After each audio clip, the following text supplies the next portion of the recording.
कभी लड़का हो या लड़की, एक चीज दिमाग में बैठा लो, जो आपको नहीं पसंद करता है वो कभी नहीं करेगा, चाहे मर जाए। यूपीएससी में जाता है, 3 पेज का निबंध लिखता है, दहेज लेना गलत है, ये है, ब्याह के बाद 1 करोड़ दहेज लेता है।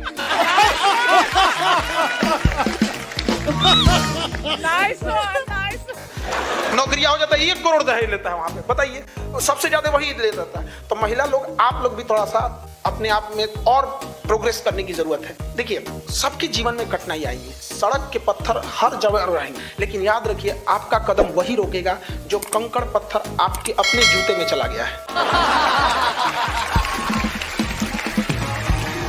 और दिखा, वो छोटा पत्थर ही आपको आगे नहीं बढ़ने देगा। सड़क के पत्थर कभी रास्ता नहीं रोक पाते हैं यहाँ पे। तो सबके सामने समस्याएं आएंगी यहाँ पे, लेकिन पढ़ लिख कर इतना काबिल बनिए, उस मुकाम पे जाइए कि सामने वाले की हैसियत ना हो दहेज मांगने की।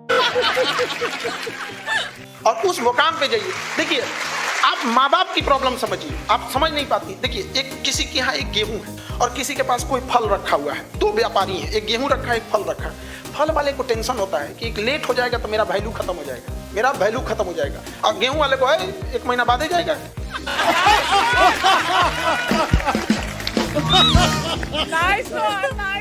तो समाज ना 2 तरह से देखता है पुरुषों को, कहता है बूढ़े हो जाएगा तो क्या दिक्कत, एक 35 साल में बिया हो तो। और दिखा, नहीं समझे। और आप लोग को सोचता है कि 20-22 हुई उसको बोझ समझने लगता है। तो माँ बाप को बात देखिए, माँ बाप भी समाज से लड़ते हैं। एक बार घर जाइएगा तो अगर आपके माँ बाप पटना भेजे हैं पढ़ने ना, तो पिताजी से कभी अकेले में बैठ के कहिएगा, पिताजी से आंख में आंख मिला के, कि पिताजी भरोसा कीजिए, आप हमें पढ़ने भेजे हैं ना, कभी आपका सर नीचे नहीं होने दें। समाज जो भी कहता है सुन लीजिए, लेकिन अपनी बेटी पे भरोसा रखिए, आपका सर झुकने नहीं देंगे। एक समय आएगा जब लौटेंगे तो कामयाब होकर लौटेंगे, चौराहे पे आपका इज्जत। लड़की लोग कभी उस पिता के दिल को कभी छू के देखो ना, वो आपको पढ़ाना चाहते हैं, आपको बुलंदी पे चढ़ने से कभी नहीं रोक सकते। लेकिन समाज में ये 2-4 ऐसे गलत काम हुए हैं ना, जिसको देख के हर माँ बाप अपने बच्चियों को पढ़ाने से डराता है। देखिए, समाज में सारे लोग चोर नहीं है, 1% चोर है, 100% घर में ताला बंद होता है कि नहीं? क्या समाज में सारे लोग चोर है? क्या हम एक दिन दरवाजा नहीं बंद करेंगे तो चोरी हो जाएगा? नहीं होगा। लेकिन डर है कि नहीं यहाँ पे? तो कभी भी बाबू एक ऐसा गलती कभी मत कीजिएगा कि आपकी एक गलती से हजारों लड़कियों को माँ बाप पढ़ाने से रोके। कभी कभी ना आपको त्याग करना पड़ता है, और जितनी बुलंदी पे जाइएगा ना उतना बड़ा त्याग करना पड़ेगा, जितनी बुलंदी पे जाइएगा वहां पर। तो ये सब चीज थोड़ा ध्यान दीजिएगा। अब पढ़े लिखने पे कभी घमंड नहीं कीजिएगा। कई बार हम देखते हैं कोई लोग कहेंगे हम पढ़े लिखे हैं, मैं पढ़ी लिखी हूँ, एहसान कर दिए। केकरा के लिए पढ़े भैया?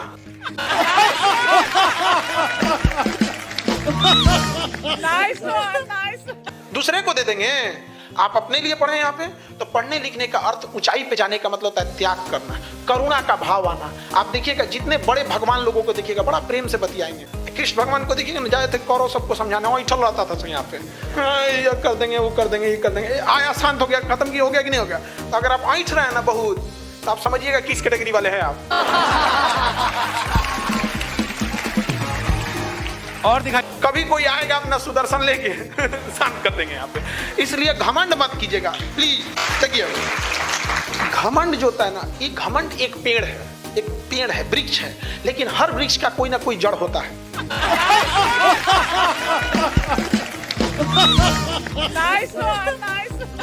उसी तरह घमंड रूपी पेड़ का जो जड़ होता है वो होता है गुस्सा होता है, क्रोध। जब तक क्रोधित ना होंगे तब तक घमंड वाली भाषा ही नहीं निकलेगी। आराम से कहेंगे क्या, आओ तुम्हें औकात दिखाते हैं।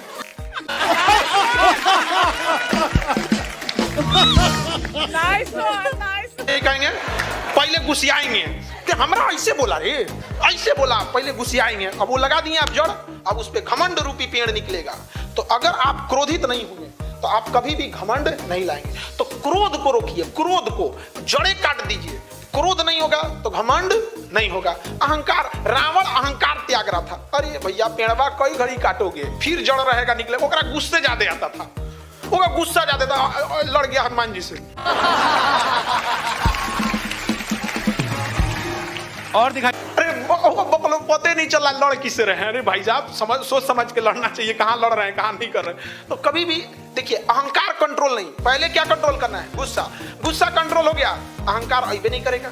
और देखिए, गुस्सा और आंधी ये दोनों जब चले जाते हैं तब अंदाजा लगता है नुकसान कितना हुआ था। उसके बाद सिर्फ समेटना बाकी रहता। अब समेटा हो गई काम। अब उसके बाद पछताएंगे, अरे यार ऐसा नहीं बोलना चाहिए। तो अब क्या कीजिएगा, अब एक बार आपके मुंह से निकल गया उस तरह की वाणी, तो अब आप कुछ नहीं कर सकते हैं यहाँ पे। समझ आ कि नहीं आ गया आप पे? और जीवन में कई बार आप लोगों से भी गलती हो जाती है, कभी किसी से उदंड बात कर दिए, कभी कुछ हो गई, तो ठोकर खाने से सीख लिया कीजिए और कोशिश कीजिए कि दूसरों के ठोकर से भी कुछ सीखे, वरना अपने ठोकर खाते खाते सीखेंगे तो ये जन्म तो ठोकरे खाने में खत्म हो जाएगा।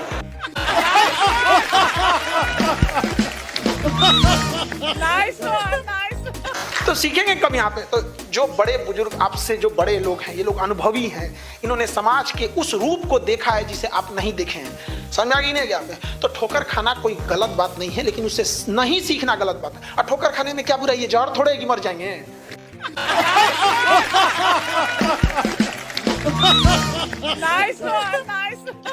ठोकर खाने सब सीख सकते हैं यहाँ पर। और महिला लोग, आप लड़की लोगों से ध्यान समझिएगा, समाज का एक ऐसा हिस्सा है जो आप गलत, खराब से खराब आदमी ना आप लोग से बड़ा अच्छा से बात करता है, नमस्ते दीदी कैसी हैं, ये हैं।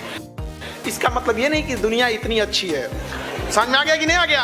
ये सब दुनिया को थोड़ा अच्छा से देखा है सब, समझ में आ गया कि नहीं? और ये लोग जो बैठे हैं दुनिया को एकदम पूरा हर रूप रंग देख लिए हैं दुनिया का यहाँ पे, तभी ये बदलने के लिए निकले हैं यहाँ पर। इसलिए कोई कहेगा दुनिया गोल है, कोई कहेगा दुनिया जियोड है, कोई ऐसे करके। दुनिया गोल नहीं, दुनिया मतलबी है।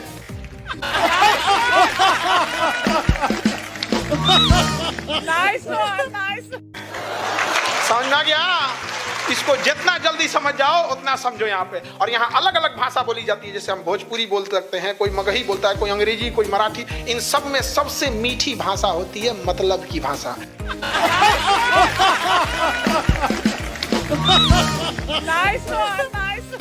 जब मतलब होगा इतना मीठा बोलेगा, चाहे जिस भाषा में बोले।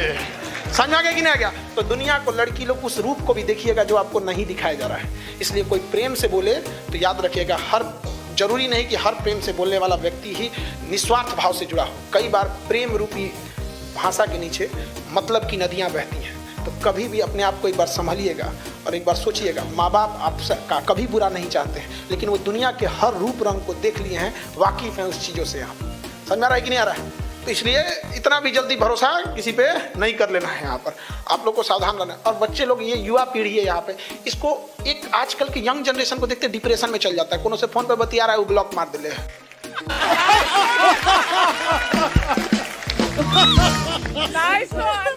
देखो एक चीज, लड़का हो या लड़की, एक चीज दिमाग में बैठा लो, जो आपको नहीं पसंद करता है वो कभी नहीं करेगा, चाहे मर जाइए यार।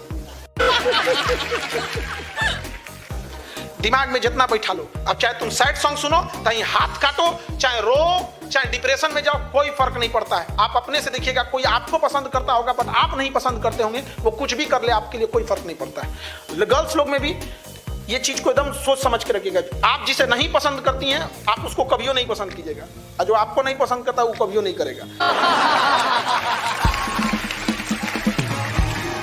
और दिखा। इसलिए जिंदगी में तालमेल मिला के चलिए। यहाँ पे ई नहीं गया। अब अच्छा, फिल्म वाला और चौपट कर दिया है सब। फिल्म वाला वो देखता है, कोनो पगला के, कोनो अजब भइले, कोनो पागल खाना में चल गया, ये चल गया। अरे एक तारा टूटने से कभी आसमान सुना हुआ है जी?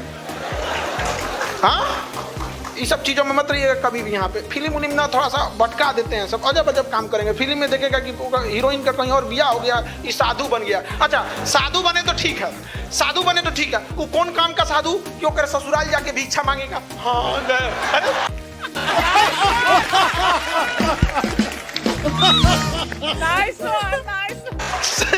साधु बनो तो जाओ कहीं भिक्षा मांगो, ओकरिया जाओगा भिक्षा मांगे, आंख से आंख मिला के देखा, देख तोरे चक्कर में साधु बन लो, क्या फायदा भाई? तो युवा पीढ़ी ये सब लाल पीला हरा से बचिए। बाज की तरह उड़ान भरना है तो तितलियों का साथ छोड़ दो। समझ में आ गया कि ना है? लड़की लोग 75 आएंगे 75 जाएंगे, जिंदगी भर साथ वही देगा जिसे पापा खोज के लाएंगे।